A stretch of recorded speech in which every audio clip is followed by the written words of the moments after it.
একজন হাফেজে কোরআন প্লাস তারাবির নামাজ।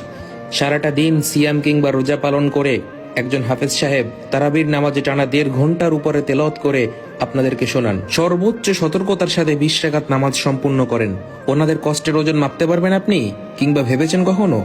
ইফতারের পরে আপনি সারা দিনের ক্লান্তি নিয়ে বিছানায় লুটিয়ে পড়েন বিশ্রামের জন্য। Am I right?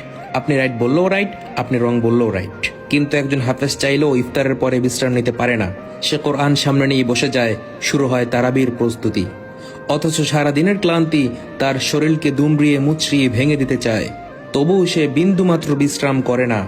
আচ্ছা, তাদের কষ্টের কিঞ্চিত পরিমাণ ভাগ নিতে পারবেন আপনি? এত কিছুর পরেও খুঁটে খুঁটে ভুল ধরার জন্য কিছু মানুষ সর্বক্ষণ পিছিয়ে লেগে থাকে। আচ্ছা, আপনাদের কি বিবেকে বাঁধে না, নাকি আপনাদের বিবেক বলতে কিছু নেই? এই প্রশ্নটা আমি আজকে সকলের কাছে রাখতে চাই। সকলে দয়া করে উত্তর দিয়ে যাবেন। প্রত্যেক হাফেজে কোরআনকে সম্মান করুন, ভালোবাসুন। তারা সম্মানের পাত্র, কেননা মহান রব্বুল আলামিন তাদেরকেই হাফেজ হওয়ার তৌফিক দান করেন যাদের তিনি পছন্দ করেন। হাফেজদের পিছনে লেগে নিজের ক্ষতি করা থেকে বিরত থাকুন।